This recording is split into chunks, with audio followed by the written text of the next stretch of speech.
Hello everyone. In this video we are going to discuss about the chapter Molecular Basis of Inheritance, and the part 14 here focuses on the Human Genome Project.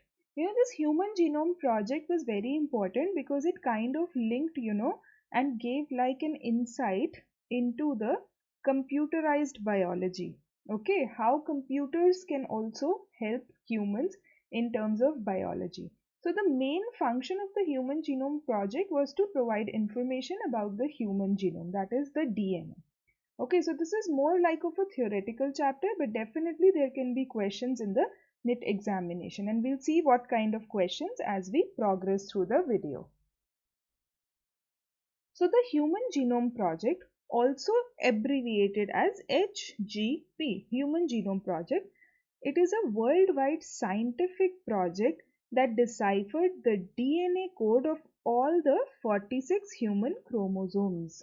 Okay, so all the 46 human chromosomes, and human chromosomes are the autosomes as well as the sex chromosomes. Okay, so basically in this scientific project they wanted to decipher the DNA code for all the 46 human chromosomes. It was a mega project, obviously, because all the 46 human chromosomes need to be decoded. So it was a mega project as the estimate expenses of the sequence and genome were very high. It was a very expensive project. The enormous amount of data expected to be generated also necessitated the use of high-speed computational device for data storage, retrieval and analysis. So by humans, by hand, it was very difficult to do all these things. Therefore, high-speed computational devices were needed for the process of data storage, retrieval and analysis. Human Genome Project was closely associated with rapid development of new area in biology called as bioinformatics. Bioinformatics is where you take the help of computer to study various principles of biology. Okay, and here what they used bioinformatics for was the Human Genome Project to decipher the DNA code for all the 46 human chromosomes. So the initial goals of Human Genome Project were the following. So the first one, to map all the genes and identify 20,000 to 25,000 genes in the human DNA. I mean, it sounds maybe easy, but it is a very difficult thing, because today it's very easy to determine the gene sequence. But back at that time, it was very difficult because that was the first time something like this was going to happen. To determine the nucleotide sequence of 3 billion base pairs. 3 billion base pairs are there, in the human DNA, and they wanted to determine the nucleotide sequence of all of them. To construct a detailed physical map of the entire human genome, by help of bioinformatics. To store all the information in databases, again by bioinformatics, to improve data analysis tools, and these are computational data analysis tools. Okay, to transfer the related technologies to relevant industries, and one of the most important industries would be the pharma industries, the industry that develops certain drugs that help in certain diseases. So that was also one of the goals. To analyze and address ethical, legal, and social issues arising from this new genetic knowledge and develop policy options for public to consider, because it's a lot of information that will be generated. So they really wanted to see, what are the various ethical, legal, and social issues that arise from this knowledge, and also to develop policy for the public to consider. Then they use various methodologies to understand or to decipher the code of the DNA. The first is the expressed sequence tags, or EST. In this, all the genes that were expressed as RNA were to be identified, So we know the central dogma that DNA to RNA and RNA to protein. By now, if you have followed all the parts of this chapter, this you can even repeat in your sleep. So the aim of the express sequence tag technology was that in this, all the genes that were expressed as RNA were to be identified. It refers to a short subsegment of a segment of complementary DNA that can be used to identify a gene transcript. So now what is complementary DNA, or also known as cDNA? This is the double helical DNA structure. Okay, so this is the DNA and a segment on it is then transcribed to form the RNA or the mRNA, which is the transcript. So now what the problem is, sometimes the sequence of RNA is very difficult to decipher. And what can be the reasons you can think of? Can you think of any reasons? The reason is because RNA is not very stable, it can be easily digested by nucleases. So sometimes this can be like, now science has evolved a lot, but maybe at that time, it was difficult to determine the RNA sequence. So what they did is they converted this RNA back to single-stranded DNA. And this single-stranded DNA was called as cDNA or complementary DNA. And which is the enzyme that converts RNA to DNA? We have done this, so we all know that the enzyme that causes this process is reverse transcriptase.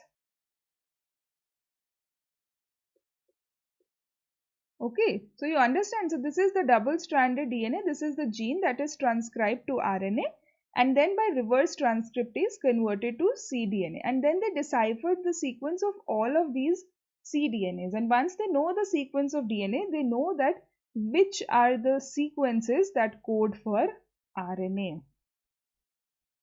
So this is the technique of expressed sequence tags.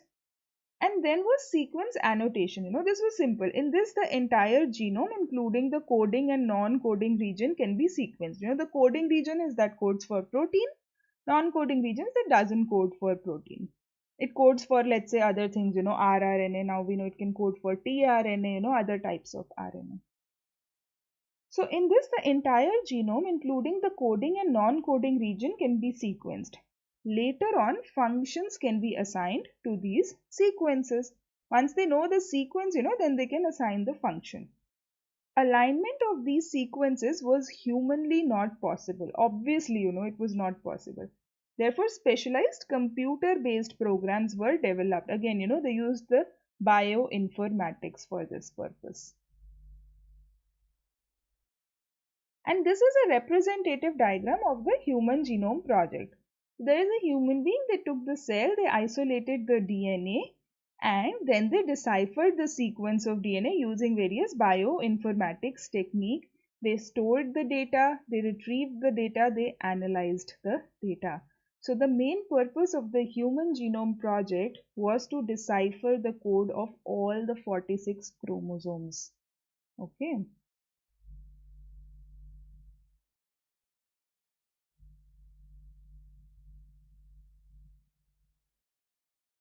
So then there were certain salient features of the human genome that they deciphered. The human genome is composed of 23 pairs of chromosomes. We all know, there are total 46 chromosomes or 23 pairs, each chromosome is present in 2 copies.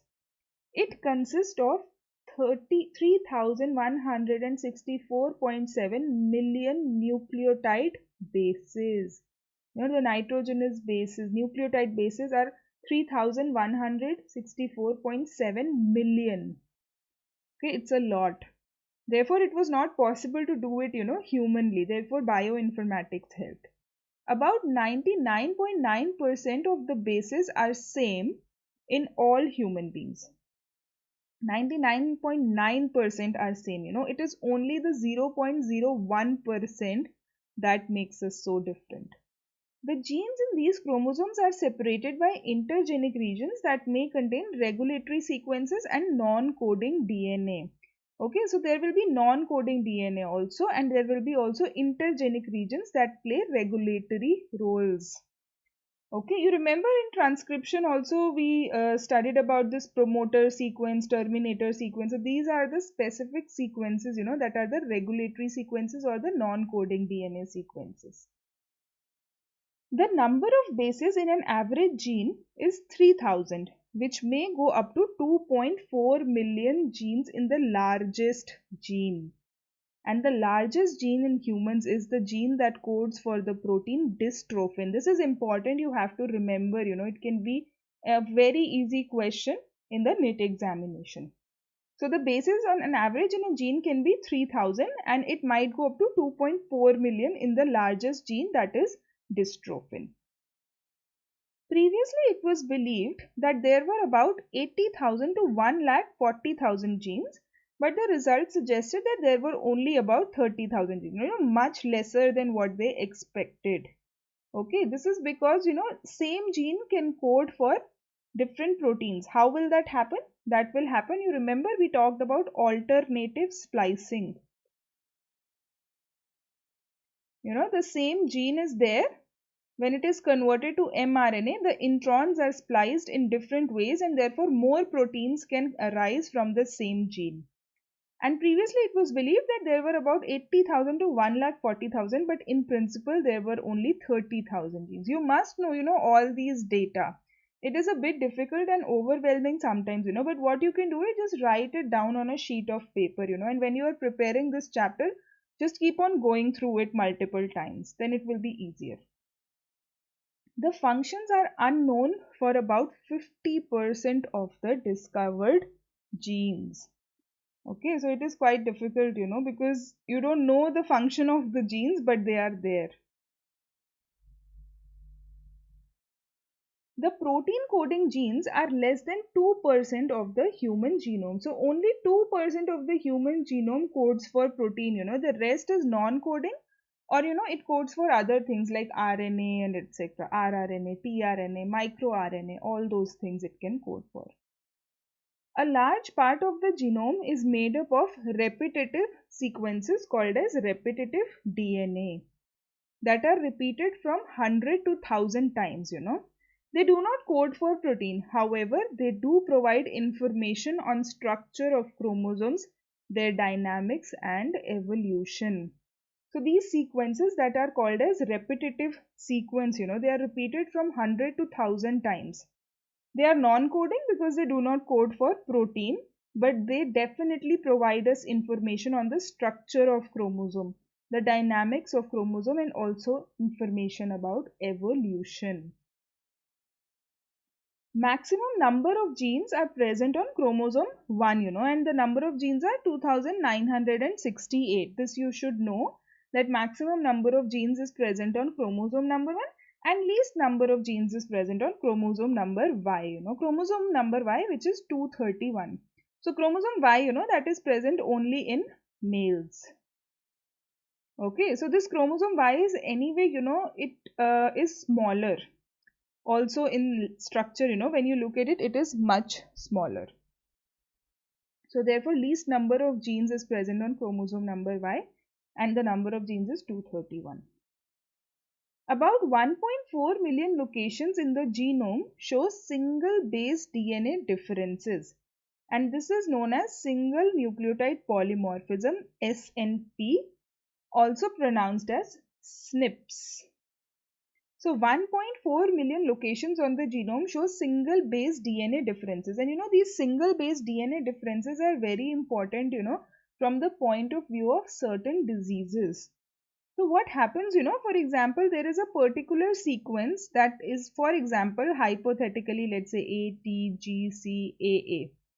So this will code for a normal protein. However, if there is a single nucleotide polymorphism, instead of G, it is C, it can be that this C can lead to a disease in these individuals. Okay, so sometimes, when there is genetic screening,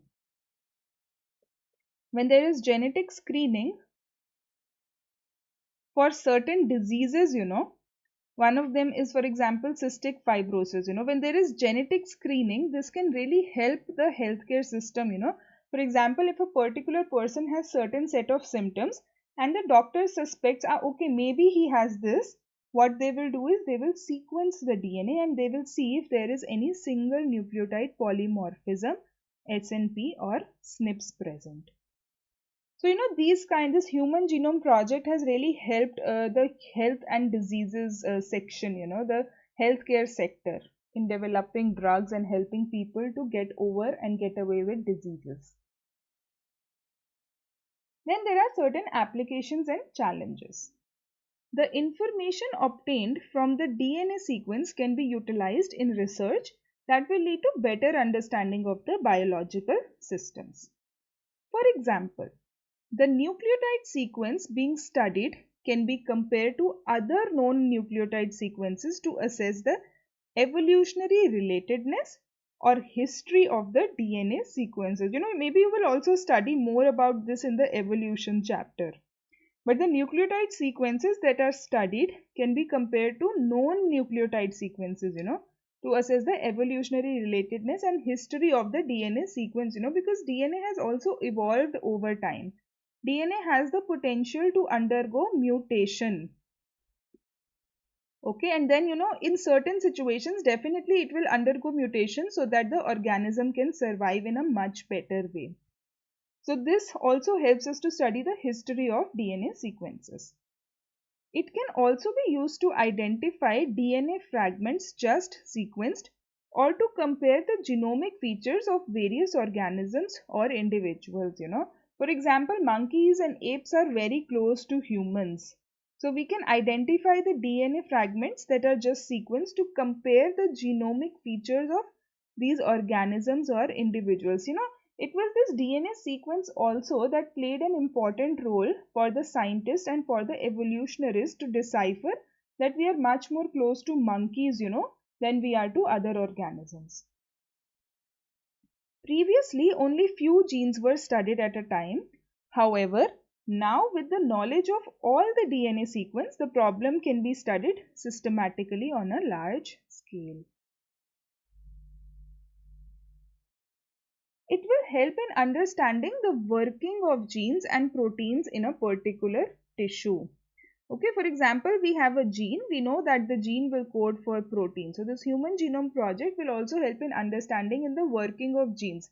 How is that, It is because, these DNA also have certain sequences that are regulatory sequences. You remember we studied about this in replication, transcription, translation.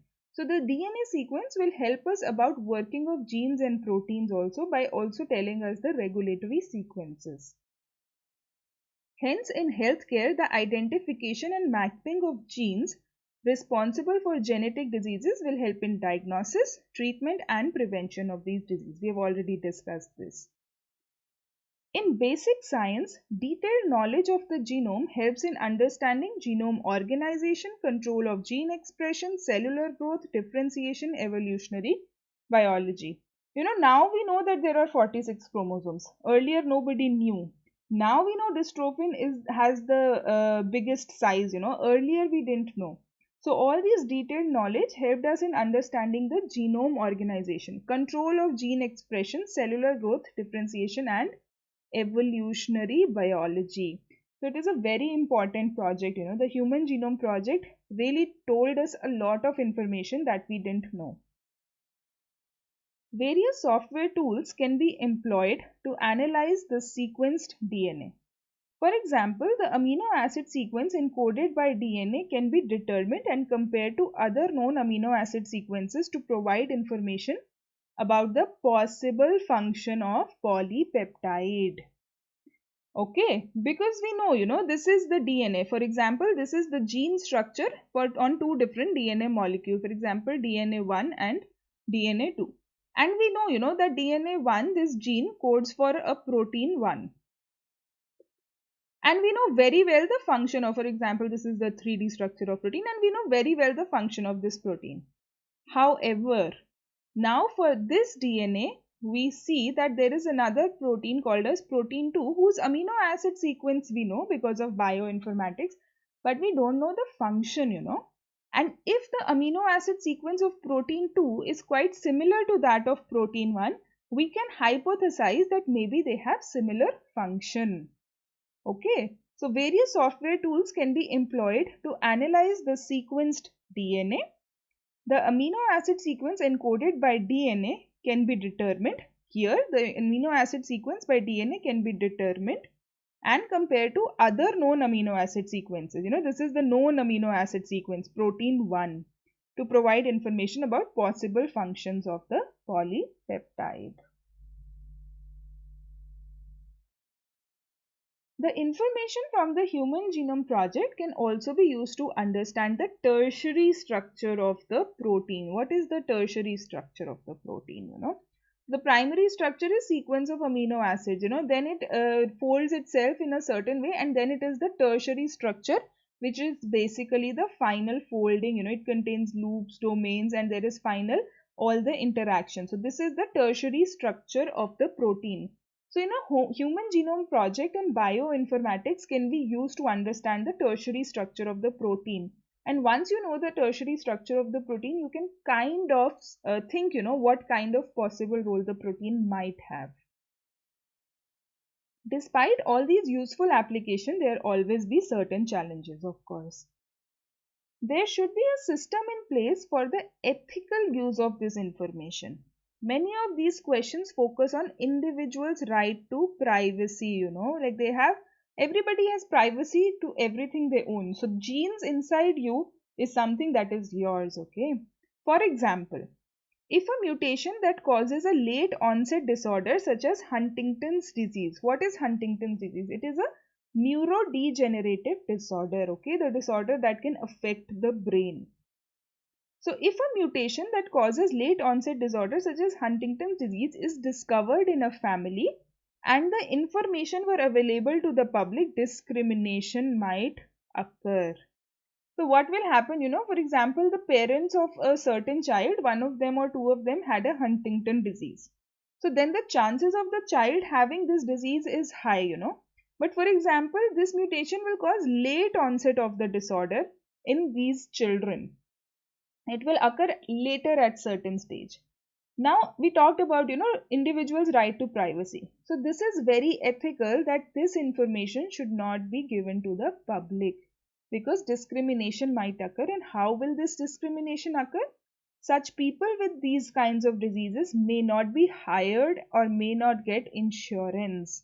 Okay, so what happens at that particular time? For example, the individual doesn't have this disease, but because he carries the genes, that can potentially lead to this particular disease, the people might say that they might not be hired, or they may not get insurance. It is clear that laws protecting the privacy of this information will be needed in the future, and also they are currently there. Some of these laws are there. So, this chapter is quite overwhelming because it has a lot of information and very less concepts to know. But definitely, all the things that were marked in red, which is the largest chromosome, which is the chromosome that has maximum number of genes, which has the least number of genes, dystrophin is coded by longest number of nucleotides, all these things are quite important and there can be like very straight questions arising from this part. Thank you for watching the video.